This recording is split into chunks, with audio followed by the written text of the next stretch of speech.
आज हम लोग अध्याय 3 के चौथे श्लोक पर चर्चा करेंगे।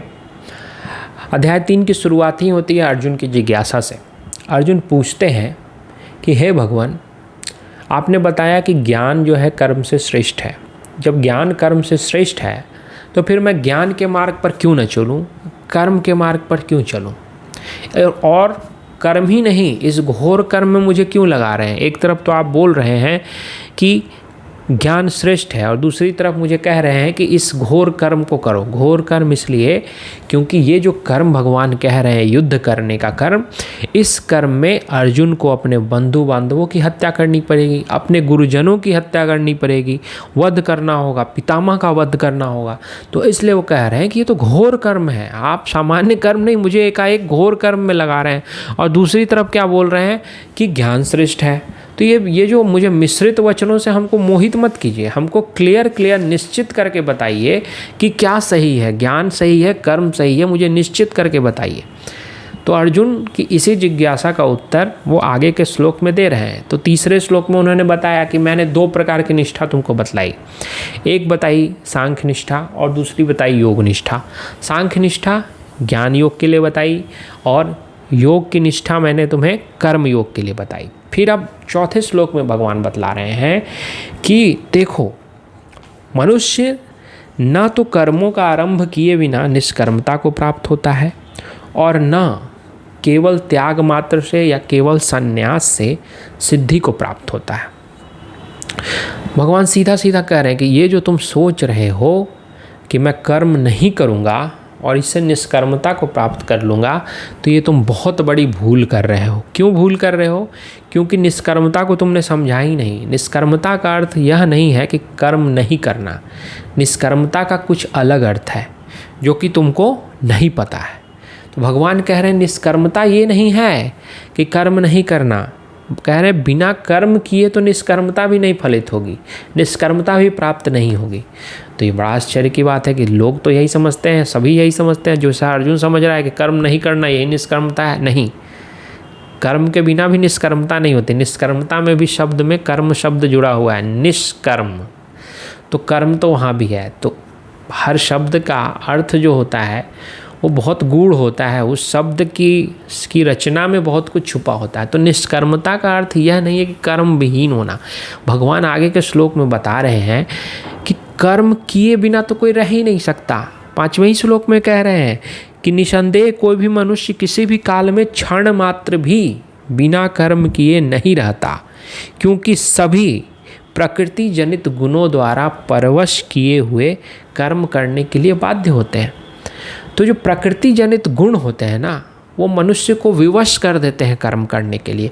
कोई भी मनुष्य एक क्षण भी, एक सेकंड भी, क्षण भी बोल रहे हैं कि एक क्षण भी भगवान कह रहे हैं कि बिना कर्म किए नहीं रहता। वो हमेशा कर्म करता ही रहता है।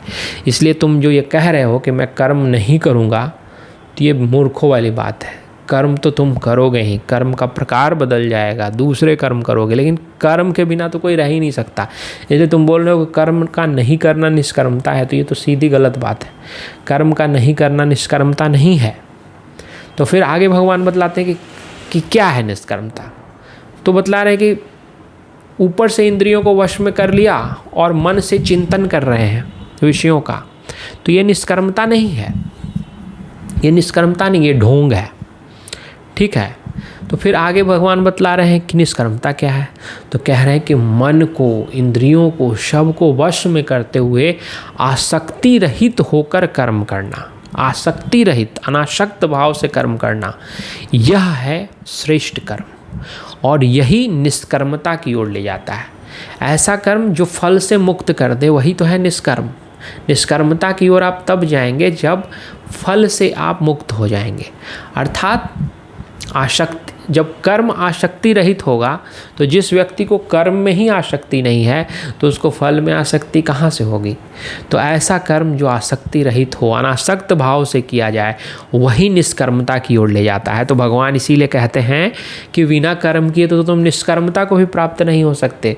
तो तुम यह कह रहे हो कि मैं कर्म नहीं करूँगा, निष्कर्मता को प्राप्त करूँगा, गलत हो तुम। निष्कर्मता को तभी प्राप्त करोगे जब तुम कर्म करोगे, लेकिन वो कर्म आसक्ति रहित होगा, निष्काम कर्म होगा, तभी तुम निष्कर्मता को प्राप्त करोगे। तो पहले पार्ट को भगवान समझाते हैं कि तुम कर्म के बिना निष्कर्मता को प्राप्त नहीं हो सकते। फिर अगले पार्ट में क्या कहते हैं कि केवल संन्यास मात्र से भी सिद्धि नहीं मिलती। बड़ी ऐसा लाइन है कि बहुत लोगों को काफ़ी दुख होगा, क्योंकि संन्यास ले लेते हैं। सन्यासियों को आप देखिए, संन्यास लेते हैं, घर द्वार सब छोड़ दिया, गृहस्थ धर्म को छोड़ दिया और संन्यास ले लिया। और भगवान यहाँ कह रहे हैं कि संन्यास मात्र से सिद्धि होती ही नहीं है। और उनको तो गहरा धक्का लगेगा कि भगवान स्वयं बोल रहे हैं कि संन्यास मात्र से सिद्धि नहीं होती है, और वो संन्यास इसलिए लिए कि उनको सिद्धि प्राप्त हो, उनको जो है परमात्मा की प्राप्ति हो। वो तो होगी नहीं। भगवान क्लियर कर रहे हैं कि केवल उससे नहीं होगी। अब ये तो बहुत ही गहरी बात है कि क्यों नहीं होगी भाई, केवल त्याग मात्र से या संन्यास लेने से सिद्धि क्यों नहीं प्राप्त होगी। तो भगवान इसको भी आगे बतलाते हैं कि कोई व्यक्ति त्याग कर दे और मन में उसका चिंतन होता रहे, विषयों का त्याग कर दिया लेकिन मन में विषयों का चिंतन कर रहा है, इंद्रियों से वो विषयों का भोग नहीं कर रहा है लेकिन मन में विषयों का चिंतन हो रहा है, तो ऐसा त्याग तो झूठा त्याग है, ये मिथ्याचार है, ये ढोंग है। तो भगवान कहते हैं ऐसे त्याग से नहीं होगा। अगर तुम इस संसार में भी रहो और अनासक्त भाव से कर्म करो तो वही वास्तविक त्याग है। कर्म के फल का त्याग कर देना यही वास्तविक त्याग है, यही वास्तविक संन्यास है। तो अगर संन्यास लेना है तो संन्यास लेने के लिए इस दुनिया को छोड़ने की कोई आवश्यकता नहीं है। इस संसार को छोड़ के, गृहस्थ को छोड़ के बाहर जाने की जरूरत नहीं है। त्याग यहीं से स्टार्ट होगा। त्याग जहाँ आप खड़े हैं वहीं से शुरू होगा। आपको फल का त्याग करना पड़ेगा, आपको आसक्ति का त्याग करना पड़ेगा। अगर आप आसक्ति का त्याग कर देते हैं तो त्याग घटित हो गया, संन्यास वहीं पे घटित हो गया। तो वास्तविक संन्यास, वास्तविक त्याग क्या है? आसक्ति का त्याग कर देना। जिस दिन आपने आसक्ति का त्याग कर दिया, अनासक्त भाव से कर्म करने लगे, फल की आकांक्षा से रहित होकर कर्म करने लगे, वहीं से संन्यास घटित हो गया, आप सन्यासी हो गए। तो भगवान कह रहे हैं वो सन्यासी बनने की ज़रूरत नहीं है, यहीं रहकर सन्यासी बनने की ज़रूरत है। इस युद्ध के कुरुक्षेत्र में खड़े होकर तुम सन्यासी हो सकते हो। अगर तुम आसक्ति का त्याग कर दो तो तुम वास्तविक सन्यासी हो। तो अर्जुन को कह रहे हैं कि सन्यास मात्र से किसी को सिद्धि नहीं मिलती। सन्यास का तो सबसे बड़ा अमूल्य जो कहते हैं, अमूल्य मुझे शब्द याद नहीं आ रहे हैं, तो बहुत बड़ी अपॉर्चुनिटी, अपॉर्चुनिटी जो है तुम्हारे सामने है, युद्ध। इस युद्ध को अगर तुम अनासक्त भाव से लड़ोगे तो इससे बड़ी अपॉर्चुनिटी तुम्हारे पास कुछ भी नहीं है। अगर अनासक्त भाव से लड़ोगे तो यहीं पे संन्यास घटित हो जाएगा, तुम सबसे बड़े सन्यासी हो गए। तुम युद्ध में जय विजय की आकांक्षा से रहित होकर सिर्फ धर्म के लिए युद्ध कर रहे हो, क्योंकि धर्म तुम्हें कह रहा है कि युद्ध करना होगा, क्योंकि इस युद्ध से बहुत कुछ जुड़ा हुआ है, इस युद्ध से धर्म जुड़ा हुआ है। तुम धर्म के पक्ष में युद्ध कर रहे हो, तो जय और पराजय से मुक्त होकर अगर तुम युद्ध करते हो तो उससे बड़ा संन्यास कुछ नहीं है। तो भगवान कहीं भी अर्जुन को यह नहीं कह रहे हैं कि तुम भाग जाओ, वो हर जगह अर्जुन को भागने से रोक रहे हैं। अर्जुन कह रहा है मेरे हाथ से गांडीव छूट रहा है, मेरे गात शिथिल हो रहे हैं, मेरा शरीर गर्म हो गया है, मुझसे धनुष नहीं चलेगा। भगवान कहते नहीं, रुको, कायर मत बनो, तुम कायरों की तरह बात कर रहे हो।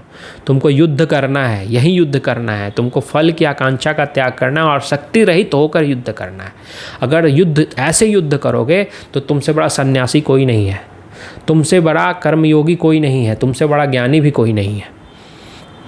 तो भगवान का यही कहना है कि वास्तविक निष्कर्मता क्या होती है और वास्तविक संन्यास क्या है, वो इस श्लोक में भगवान बतला देते हैं, चेतावनी देते हैं कि कर्म को छोड़ के तुम निष्कर्मता को प्राप्त नहीं कर सकते, और सिर्फ त्याग मात्र से, संन्यास से, सिर्फ त्याग मात्र से तुमको सिद्धि भी प्राप्त नहीं होगी। आगे के श्लोकों की चर्चा हम लोग आगे करेंगे। आज इतना ही।